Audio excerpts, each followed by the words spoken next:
So, Maggie, you were expecting me to issue something. You commanded me issue something. Yeah. Well, here's. She said you were going to issue something. Okay, here is that something. I would have preferred it out of his mouth, but okay. Okay. Good afternoon, everyone. The Secretary General condemns the continued loss of life in Gaza, including women and children, as we witness yet another devastating strike by Israel on the Al-Taba'een school in Gaza City, sheltering hundreds of displaced Palestinian families with scores of fatalities amidst continued horror, displacement, and suffering in Gaza. The Secretary General is dismayed to see that the provisions of UN Security Council Resolution 2735 remain unimplemented. He welcomes the mediation efforts of the United States, Egypt, and Qatar leaders, and urges both sides to rejoin negotiations and conclude the ceasefire and hostages release deal. The Secretary General reiterates his urgent appeal for an immediate ceasefire and the unconditional release of all hostages. He also again underscores the need to ensure the protection of civilians and for unimpeded and safe humanitarian access into and across Gaza. The Secretary General underlines that international humanitarian law, including the principles of distinction, proportionality, and precautions in attack, must be upheld at all times. Turning to Gaza, the Office for the Coordination of Humanitarian Affairs reports that ongoing bombardment and hostilities continue to kill, injure, and displace Palestinians, as well as damage and destroy the homes and infrastructure they rely on. We just mentioned the Al-Taba'een school in Gaza City, which was hit by Israeli military on Saturday. At the time of that attack, the school-turned-shelter was reportedly hosting hundreds of displaced families, and people were performing the dawn prayer at the school's prayer hall. Casualties were brought to Al-Ali Hospital, which is one of the 16 hospitals that remain only partially functional in the Gaza Strip. The hospital is overwhelmed by this mass casualty incident amid shortages of medications, clean water, and beds.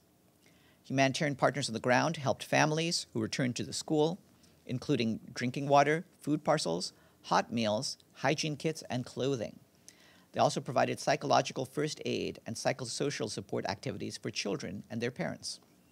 According to the UN Human Rights Office, this is at least the 21st strike on a school, each serving as a shelter, since the 4th of July.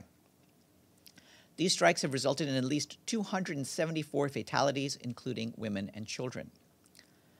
The Office for the Coordination of Humanitarian Affairs says that 2 evacuation orders were issued by the Israeli military over the weekend for Khan Yunis, mostly for areas that were previously placed under evacuation. Initial mapping indicates that the areas affected by these orders encompass about 23 displacement sites, 14 water, sanitation, and hygiene facilities, and 4 educational facilities. In total, about 305 square kilometers, or nearly 84% of the Gaza Strip, have been placed under evacuation orders by the Israeli military. Once again, we call for all parties to the conflict to respect their obligations under international humanitarian law, including by taking constant care to spare civilians and civilian objects. This includes allowing civilians to leave for safer areas and allowing their return as soon as circumstances allow. People must be able to receive humanitarian assistance, whether they move or stay. Turning to Lebanon, the Office for the Coordination of Humanitarian Affairs is deeply concerned by the increasing number of civilian deaths and rising displacement amid escalating hostilities. Over the past month, the number of civilians killed has increased by 20% to a total of 120 human beings since October, with nearly half being women and children. Civilian infrastructure has been repeatedly targeted. According to UNICEF, more than a dozen water stations have been damaged, with 4 now non-functional. This affects access to safe drinking water for more than 200,000 people. We and our partners continue to scale up relief efforts in support of the government-led response. The World Health Organization recently delivered 32 tons of trauma and emergency surgical kits, as well as medications. For its part, UNICEF has distributed 65 tons of emergency kits, including medications and medical supplies, as part of their efforts to pre-position critical assistance. People are being displaced on both sides of the blue line. Our humanitarian colleagues tell us that in Lebanon, displacement has increased by nearly 4% since the 23rd of July, to a total of 102,000 people since October. We again urge all parties to respect their international humanitarian law obligations, stressing that civilians and civilian infrastructure must be protected. And just to note that access constraints and funding shortages continue to pose challenges to the humanitarian response, and additional resources are urgently needed. Humanitarian partners requested more than $72 million in April for a 3-month emergency response, but less than $25 million of that has been received so far. We have some positive updates from Syria. The Office for the Coordination of Humanitarian Affairs welcomes the government of Syria's authorization today for the continued use of the Bab al-Salam and Al-Rai crossing points from Turkey through the 13th of November. This means that our agencies can continue delivering humanitarian assistance to people in need in northwest Syria. The cross-border operation from Turkey, which also utilizes the Bab al-Hawa crossing, is a lifeline for aid to northwest Syria, where millions of people need humanitarian assistance, including food, nutrition, health, shelter, protection, education, and other critical support. This year, we and our partners are appealing for just over $4 billion to assist more than 10 million people throughout Syria. But our ability to respond continues to be constrained by reductions in funding, with only 24%, some $960 million, received to date. This morning, the Secretary General briefed Security Council members on the topic of addressing the historical injustice and enhancing Africa's effective representation in the Security Council. He said that the Security Council was designed by the victors of the Second World War and reflects the power structures at that time. The world has changed since 1945, he said, but the composition of the Council, despite a few changes, has not kept pace. We cannot accept that the world's preeminent peace and security body lacks a permanent voice for a continent of well over 1 billion people, a young and rapidly growing population making up 28% of the membership of the United Nations, he said. The message is clear, he said. There can be no global security without African security. His full remarks are online. You will have seen that we issued a statement at the weekend on Sudan, in which the Secretary General reiterated his call for an immediate cessation of hostilities in the country and lasting ceasefire. The evolving situation in El Fasher in North Darfur is deeply alarming, where fierce fighting has been reported between the Sudanese armed forces, the Rapid Support Forces, and elements of the armed struggle movements.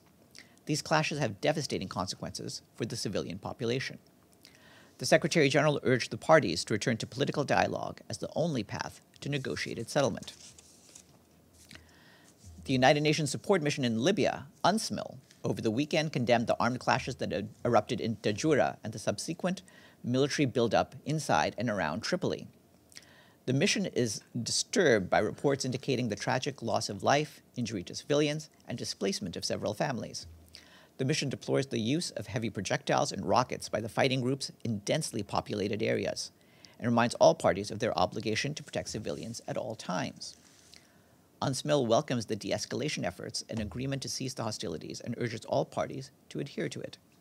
The mission is in continuous engagement with the authorities and urges them to fulfill their responsibilities by ensuring an end to the armed clashes, restoring calm in residential areas, and holding the perpetrators accountable. Our peacekeeping colleagues from the UN mission in the Democratic Republic of the Congo, MONUSCO, report that they have dismantled a militia camp set up by Codeco elements in a school in Fataki in Ituri province. The militants had occupied the school's courtyard, forcing nearly 450 students to relocate and disrupting educational activities. MONUSCO, along with local leaders, engaged in negotiations with the militia to vacate the school, emphasizing the importance of preserving such protected public spaces. Ultimately, negotiations led to the removal of the armed group, allowing the students to return to their school for the upcoming academic year. Turning to Myanmar, we condemn in the strongest terms the escalation of violence that has led to heavy civilian casualties in the country in recent weeks. We have also heard alarming reports of civilians being killed in the towns of Mong Dao in Shan State and Lashio in Rakhine State while attempting to flee fighting. These incidents are part of a deeply concerning trend in the intensifying conflict, with civilians bearing the brunt of a conflict that has upended millions of lives. We remind all parties to the conflict of their obligations under international humanitarian law to protect civilians and civilian property. Parties should also allow all communities to safely access humanitarian aid. Amid the worsening situation, 18.6 million people require humanitarian assistance, 6 million of them children. Despite the scale of need, the 2024 Humanitarian Needs and Response Plan remains underfunded, with only 21%, or $214 million of the required $994 million received 8 months into the year. More resources are urgently needed to assist 5.3 million people in need across the country.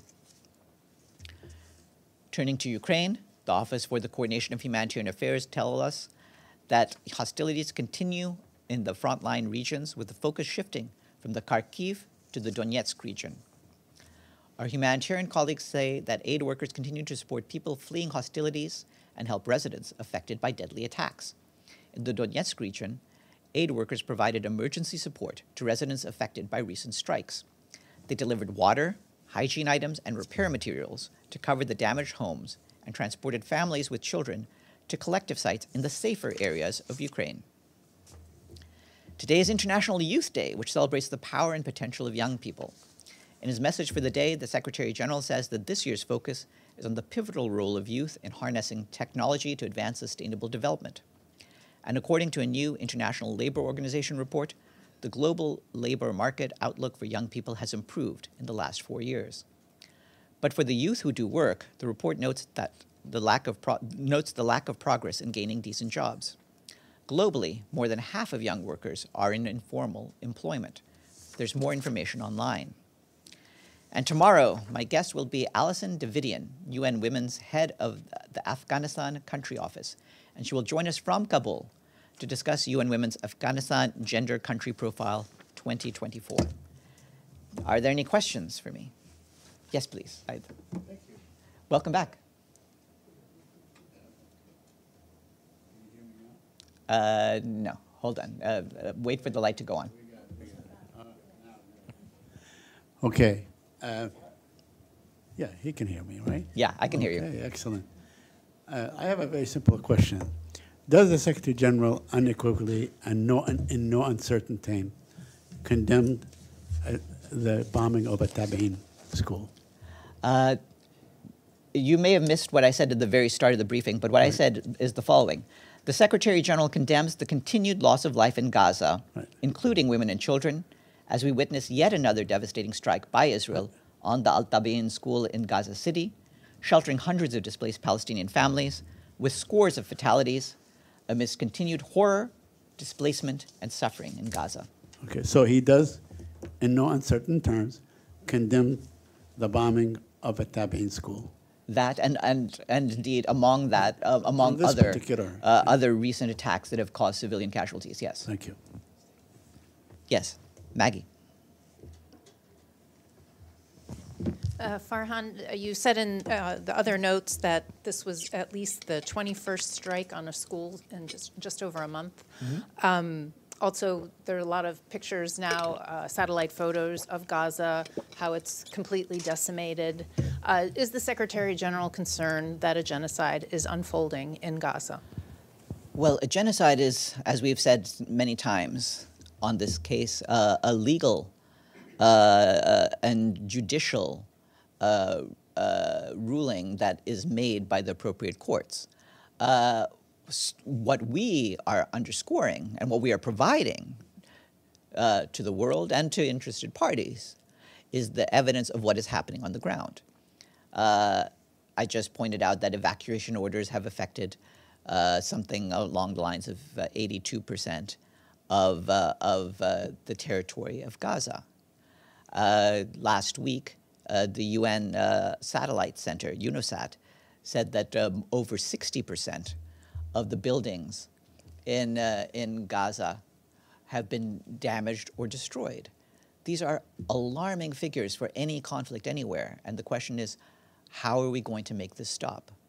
From the Secretary General's standpoint, the priority is to halt the fighting, and that is why he's encouraging all efforts at a ceasefire. Yes, Abdelhamid. Thank you, Farhan. Can I conclude from that statement that the Secretary General is condemning Israel for perpetuating this massacre in Taba'een school? Not condemning killing civilian or condemning the loss of life, but condemning Israel. I did mention that this was yet another devastating strike by Israel. So you can make of that what you will. Okay. My second question, the communication minister of Israel said that all those journalists who were killed, which is of over 160, are masked terrorists. What do you say to that? We have continually affirmed the need to respect the rights of the freedom of the press and the rights of journalists to go about their work without any hindrance. And we are against any actions or rhetoric that places their lives at risk. Deji? Yes, couple of questions. First, on the Kursk issue. Today, the Ukrainian President Zelensky confirmed that Ukrainian military forces are operating inside Kursk. I know I asked you this question several times. Now, does the UN have any on-location or on-site team to confirm what happened there? We are not on location in that part of the Russian Federation. What I can say is that we continue to closely monitor developments and reported attacks along the Ukraine-Russia border, including in the Kursk region of the Russian Federation. We reiterate our call for all concerned to act responsibly and ensure the protection of civilians. And we further reiterate the Secretary General's call on all parties to prevent further escalation. Do you agree that this is a counterattack in self-defense? Do I agree what? Is this a counterattack in self-defense of Ukraine? We are accumulating as much information as we can on this. It's hard to determine this, but certainly any fighting into new areas poses the risk of a dangerous escalation, and we oppose that. Yes, Gabriel. Thank you, Farhan. Just to follow up on that, you said you call on all parties to act responsibly. Do you think that it's responsible for one country to cross the internationally recognized borders to invade another country in a time of a conflict in response to themselves being invaded? I think the Secretary General has spoken on this extensively over recent years, and you can just see what he had to say about that. I think it's just, if I can, it's just, I know you guys are trying to gather more information on this, but it's pretty clear that Ukraine has sent their military crossing international borders into Russia. So I guess the question is, do you consider that a legitimate response by Ukraine in their own self-defense? This is something, again, we're getting as much information as we can to see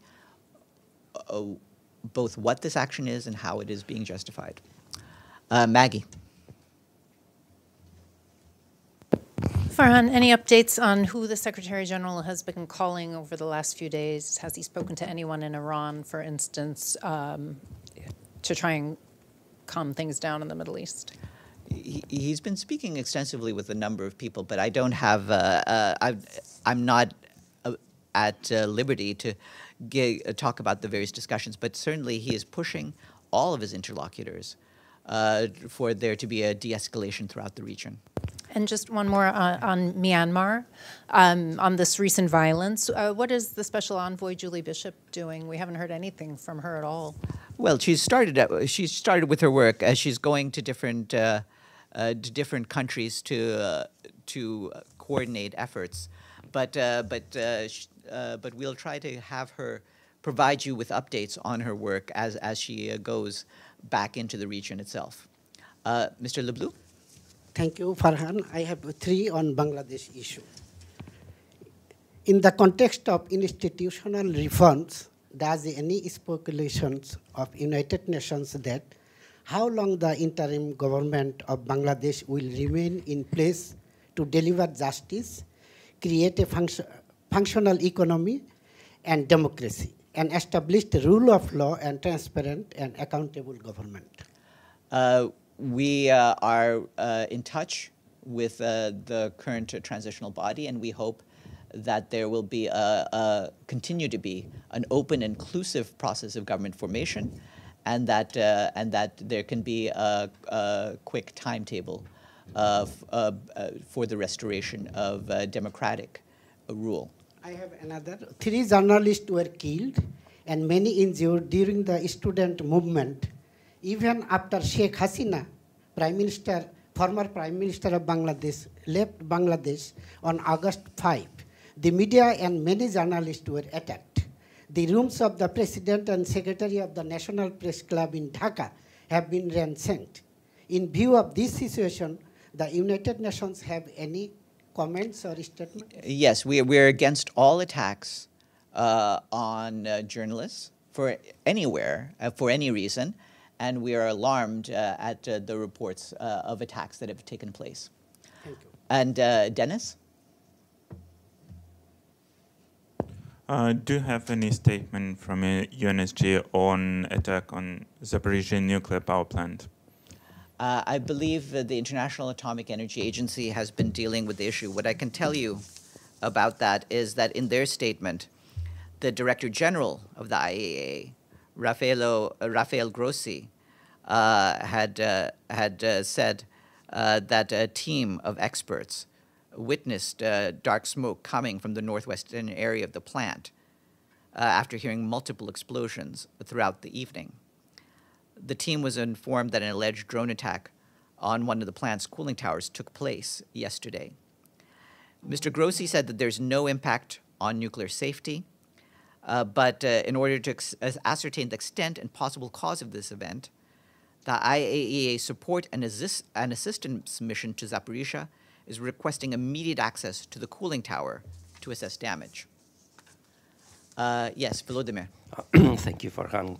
Coming back to the question of the Russian crisis, according to Ukrainian intelligence, in the near future, Russia may resort to staging crimes against the civilian population of the Kursk region to blame the Ukrainian side.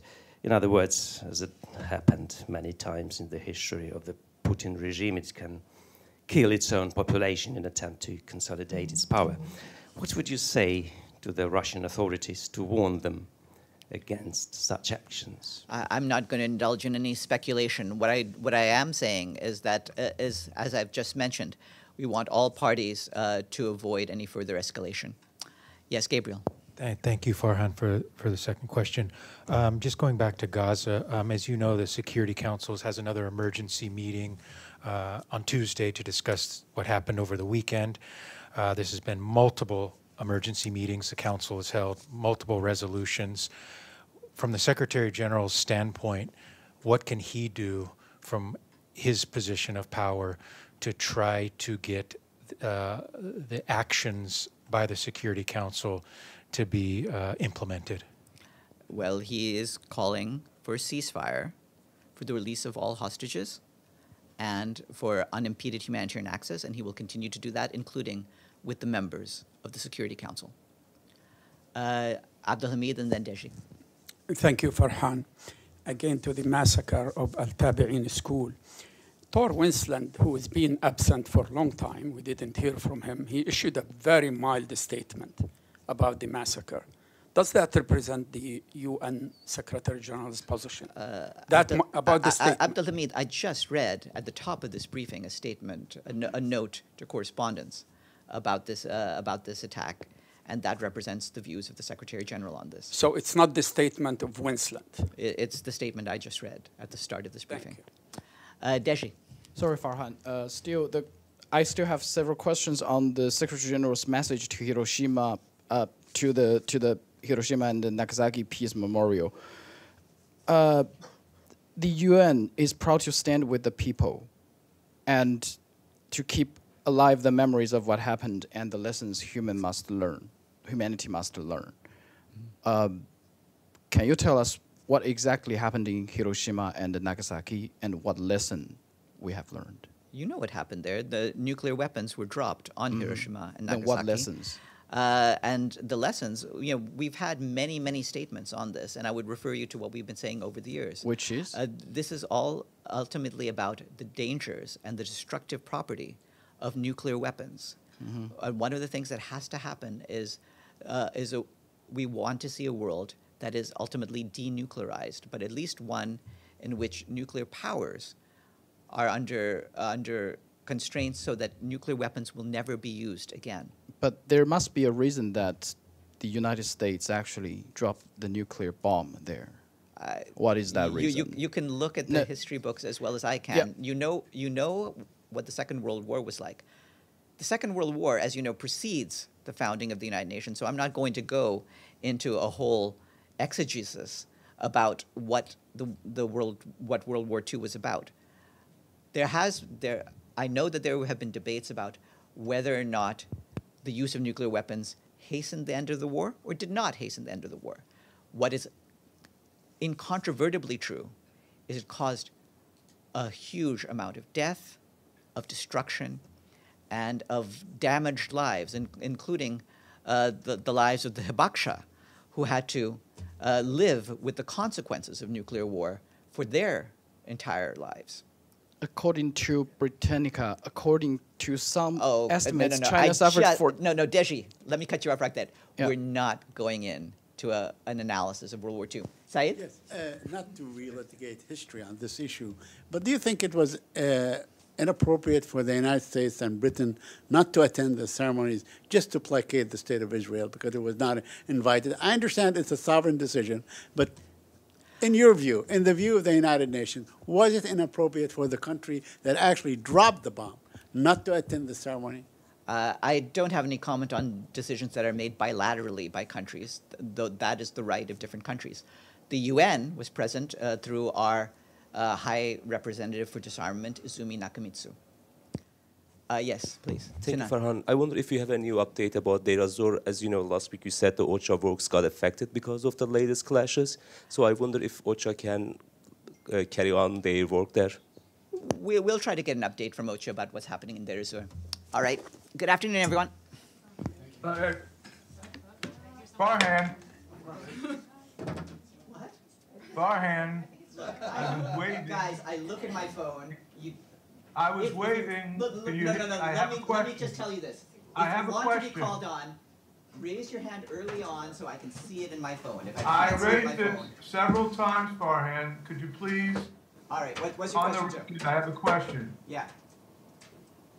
Okay. You What can is hear it? me. My question is, in addition to your statement condemning Israel for the attack last Saturday, does the UN and the Secretary General also condemn Hamas for using that school compound and the mosque to hide a command and control center, weaponry, and fighters? I never hear the at least an accompanying condemnation of Hamas's violation of international law.